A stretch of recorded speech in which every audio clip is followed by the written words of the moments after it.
Hi, my name is Jenny. I'm here today with Ultratest Managing Director Jon Woodward and founder of ADISA, Steve Mellings. Hello there. Hello. We're here to talk about Ultratest Genesis product, which is the first product and company to pass the ADISA Product Assurance test. Steve, can you tell me what that is? Yes, I can, Jenny. So the Product Assurance test is an evolution, really, of ADISA's existing schemes. So we run a product claims test where we forensically analyse software overwriting tools to ensure they're fit for purpose. We also run a scheme for Dell worldwide where we do some checks and measures on some of their third-party service providers. And that also includes tests on the software that they're using. Now, product assurance, and when we first started talking to Jon, is an evolution of where we currently felt the existing product approvals worldwide are at. Jon came to us, when was it? About a year ago, wasn't it? About a year ago, with an idea of where they were going with Genesis, which I'm sure we'll talk about in a second.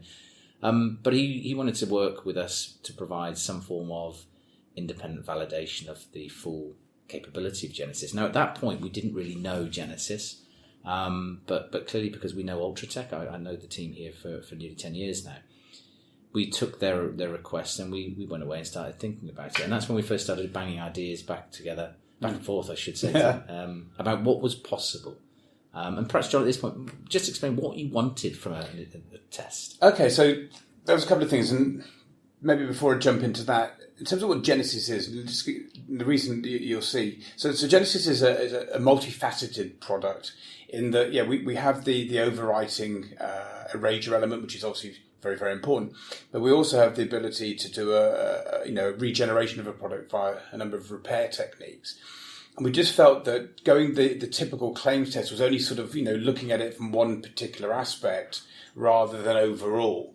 And what we wanted, something we could take to the customer that would say, look, this company has independently assessed the product and validates it as a effective solution rather than just one single limitation of what we were doing. So I guess that was the main reason to look at ADISA. We couldn't find anything else out there that really ticked all the boxes, to be honest. And I think that's borne out by some of our research as well, because clearly ADISA stumbled into this. Is a little bit of a slanderous thing to say, really, but we kind of got involved in product claims testing because of the lack of approvals on SSD. There's nothing worldwide, and that's still the case today, other than the ADISA tests that validate software overwriting on SSD, and we firmly believe that you can overwrite SSDs securely, and we've been testing companies to do that.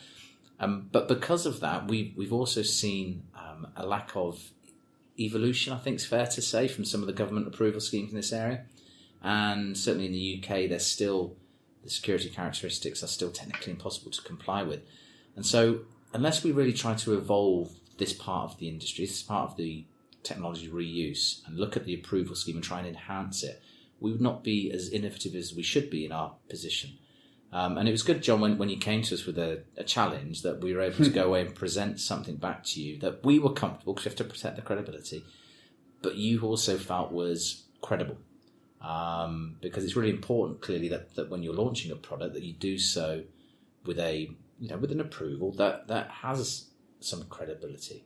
And I think you'll agree, with a little smile on my face, you can't pick up on the podcast. It was a fractious relationship at times because we did push quite hard. You did push quite hard, and I think, again, it was a case of us understanding, what was required from a standards point of view, but also us pushing back from a product point of view in that, it was impossible to test every ability and every function of a product. But we were then saying, okay, well, let's take it back to what its core competence is. What is it there to do? And make sure that we test those across the cross-section of different medias and environments. So again, as you touched on Steve, SSD was a massive player for us because there is no standard for SSD. So that instantly said, okay, we've got to look at something that covers that. It's still surprising, Joe. Sorry to interrupt. It's still surprising that, for me, SSD is a prevalent piece of media now. It's not going away. It's not going away, and despite some people wishing it would, but it's still. And this is where the frustration is with this particular industry: is that we want to promote sustainability. We can reuse equipment. I think the ADISA scheme has been set up pragmatically to provide some reassurance to those companies who do want to reuse. The one thing which we liked about your proposition when you talked about is it's not just about the sanitization piece. We can manage that. The product claims test does that. the repair piece of Genesis was an interesting. That's thing the clever bit, right? That's the clever bit. Just for those who aren't too familiar with the capability or the concept, what Okay. What's Well, I won't go into drive? Yeah, I won't go into the boring details. Give us your IP. Give you your IP. But essentially, look, there's a ton of different wiping software out there that do a great job of wiping. Says what it says on does what it says on the tin. What we found is that those softwares are there with a single view of overwriting. Drives, as they degrade, won't always pass an overwrite by the nature of it. And that software, which is right to do, will fail that device and say, I can't write that, so therefore it's failed. That's glist and things like that. Yeah, that kind of stuff. Yeah. So what we're able to do is to basically regenerate that via software using, a lot of the original sort of, command sets and what have you, all that clever stuff, to basically map out errors and, get the drive to a state that you can then do a full override.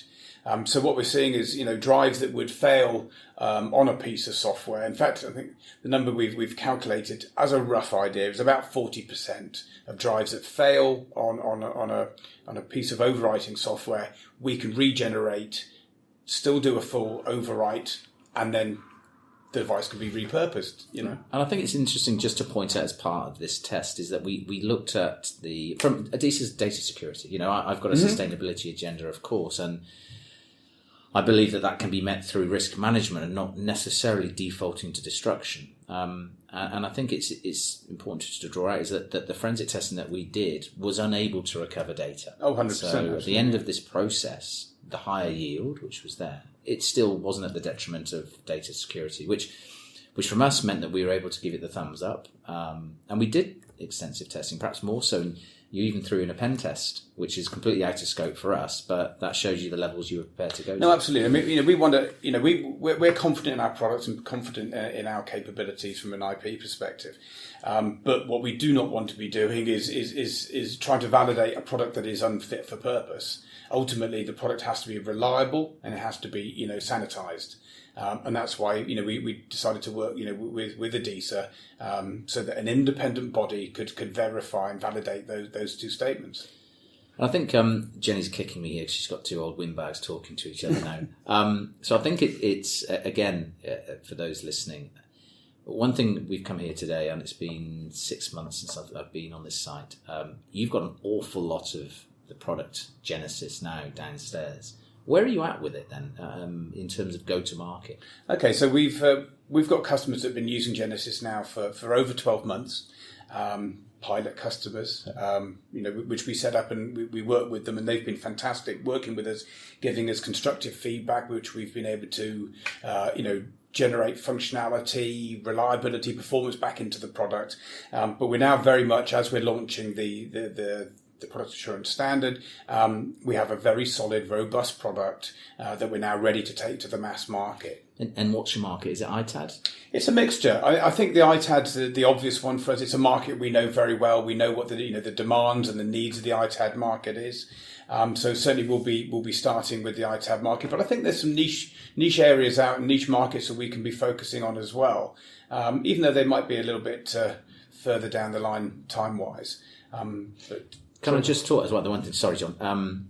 I really like the little unit I've seen downstairs. Oh, the 8-port. In the 8-port. Right. It's like the flight case. Yeah, so it comes in a flight case, and it's on our website, so ultratestsolutions.com. The flight case unit was actually born out of a slightly different idea. Originally, we obviously will provide a proof of concept, so a single 8-bay unit to take to the customer for them to provide some internal tests and validate. And that's the one we got in the lab, I think, isn't it? That's the one that you've been testing, indeed. So we decided that we'd put it in a flight case so it'd be easier to move around. Then we decided maybe actually we can have an integral screen on it, touch screen. So we built that out.